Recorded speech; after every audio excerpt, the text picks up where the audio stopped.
somehow switched like the physical where he was just by screwing up coming from the multiverse.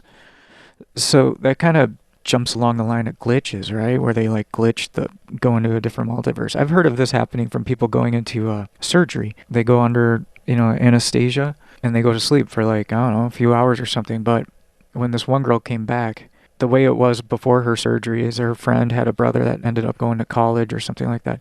And then when she came out of surgery, she went to eat dinner at the friend's house, and she asked about the brother, and there was like this massive awkward silence across like her best friend or something ends up saying, that he passed away last year or something like along those lines, and he's dead, he passed away, why would you ask about that? And I guess the parents confirmed this, and it was a big deal. And I guess some other stuff she noticed. Her friend never liked one of those boy bands when she was a kid, and I guess she ended up saying she was one of the biggest fans, and her whole house was covered with these posters or something. And there's a lot of these. Eventually, you just can't post all of these up to misremembering, because there's a lot of weird stuff that the misremembering, like especially with thousands and thousands of people misremembering the same thing, it starts to break down. Like it doesn't make any sense, and it's another explanation has to be come up. But some of these things are just beyond explaining. With this substance called Salvia, there's story after story of people saying like I turned into like just weird stuff. Like I was a coat of paint on a barn for 100 years. I felt the weather and every single day for 100 years, and then I woke up.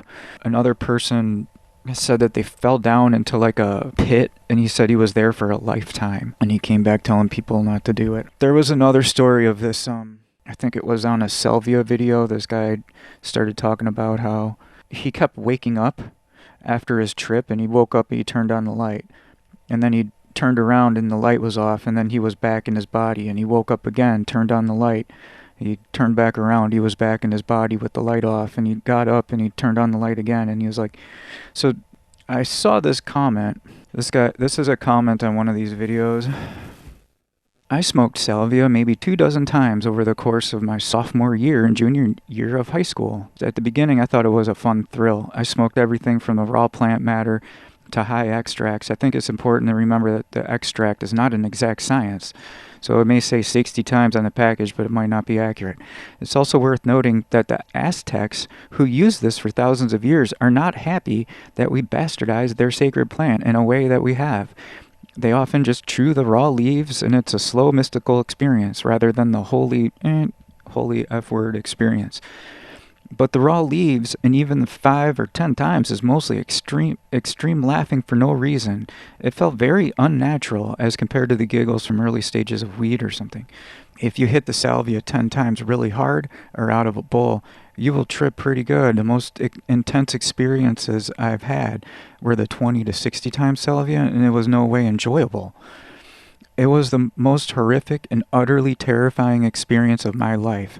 Like, listen to those words. It was the most horrific and utterly terrifying experience of my life. So he goes on, quote, however, as far as the higher times doses, they all boil down to the same experience.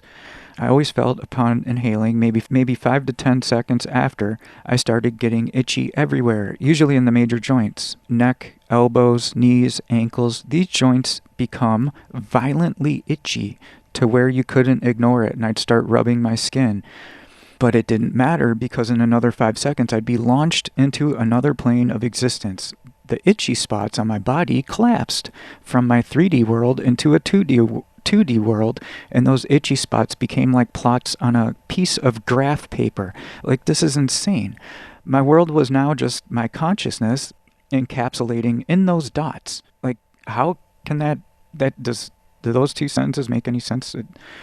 It goes on and on like this. I mean, think about, that first experience, someone like fusing every single sense into one in a feedback loop that they knew would damage their brain, and then their consciousness would be lost outside their body for the entire existence of the universe till the end of time. That sounds like hell forever, but turned up to like 10 or 11, turned up to 11.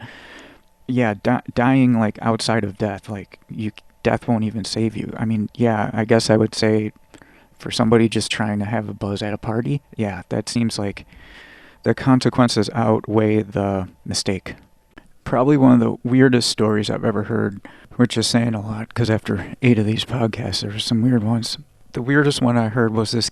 I'm just going to read it. Quote, "Here's my story. A few years back, I lived alone in a refurbished school bus. Anyway, one night I was having a typical dream, but kept finding myself bothered by a bug flying around." He uses bug in like quotes. So it was in this dream. "It was not the first time I had been bothered by it. It was quite large, about the size of a grapefruit, and it appeared as a fly or a mosquito. It had rather violent and intense electrical buzzing to it, disturbing my sleep by its pestering presence. On this particular night, I got really fed up with it and fiercely grabbed it with my hand. It was intense, and it was fighting to get free, as if I was being mildly electrocuted, holding on to it. Either from the exertion or the shock, I woke up while still grabbing strongly onto this thing.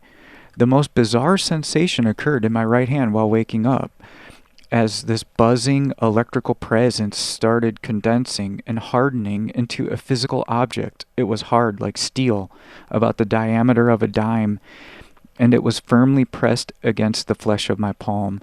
Thinking I had actually grabbed a real bug or cockroach that had been crawling on me, I freaked out and hurled it as hard as I could across the bus. It hit the floor and bounced several times, clinking and clanking loudly as a hard piece of metal would against the steel bus floor. Immediately, I realized the enormity of my mistake by not having looked at the object first, and I jumped out of bed searching frantically for the object. This was literally a physical artifact straight from the dream realm. I searched and searched, but for the life of me, I couldn't find it. In retrospect, this was actually literally a glitch in the matrix, because an object that had no origin in physical reality suddenly popped into existence. Because the phenomenon went against all rules and syntax of the matrix, it immediately disappeared back into potentiality, as if a sensor went, 'This isn't supposed to be,' and glitched it out of existence. It was literally a bug in the matrix." I don't think what's happening in dreams are actually just, it has to be part brain firing or something. I think there's actual studies on that, and I have to believe the science on that. I think there's a dual aspect to what's really going on. So in conclusion to this episode, the reason I brought up the person having their spirit released when they get shot, like in the heart, you releasing the spirit instead of just imagining that the body dies. I'm not 100% sure about this, but the best idea I can get is that with these substances, DMT, Salvia, and a few other things like that, it seems to be able somehow to release the mind from the body. And it seems like each chemical, even though they might be slightly different, each chemical will kind of lay down a groundwork on which way the mind will go. It's not just me saying it, but I read these comments about people with Salvia, says it seems to send them to a place that oftentimes seems completely evil, with these like creatures that want to do harm to them, and terror land, it seems. The thing about it is not everybody has the same experience. What's more frightening than thinking that you're trapped for 1,000 years or something in a pit, and then in another sense, these multidimensional ideas like the multiverse and something like that. There's stories, I don't know how much of this stuff I even believe myself, but there's stories that people say that they go to sleep at night stone cold sober, they wake up in the morning and they're in a totally different place. I've read and listened to a lot of these stories, and that's kind of the consensus I come to with this is I can't help to notice some of the danger with some of this stuff. It's somewhat disturbing to read about, especially that first story is pretty bad. There's also the aspect of other spirits might be inside of these experiences, that maybe that's like their realm and that's their territory, and it's like if you do this stuff you're walking into their territory. Even in Greek mythology they have spirits going inside of dreams all the time, and some of them can shapeshift and turn into people that you know, and you think you talked to somebody or that you knew or somebody that passed away. So there's a lot of these aspects that we have to consider. Maybe people are making stuff up, but after reading a lot of these stories, you kind of get a sense from when somebody's trying to make up creepypasta and when they aren't. I don't think all of this can be just dismissed like all out of hand.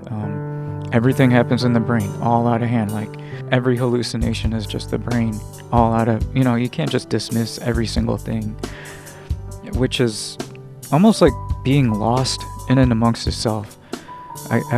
Someone just dismissing and calling themselves a debunker for everything is almost like being lost in themselves too. All right, well, I'd like to thank everybody for listening to the podcast. Remember to click the RSS feed or plug that in. And also, my Patreon is patreon.com/ParaDoxWalk. I got my first Patreon. I'd like to thank my first Patreon supporter, Roxy. Thank you so much. And I'll add names to the ends of the YouTube videos as well. So thanks for that. Yeah, I appreciate that. I'm glad you enjoyed the stories and podcasts so far. Any crazy stories, send my way to ParaDoxWalk@protonmail. And also, the music is Downbeat88, which is me. The first song is The Dark, and the ending track is Moment of Peace. Hope you guys are doing good. Talk to you soon. Thanks for listening. Bye.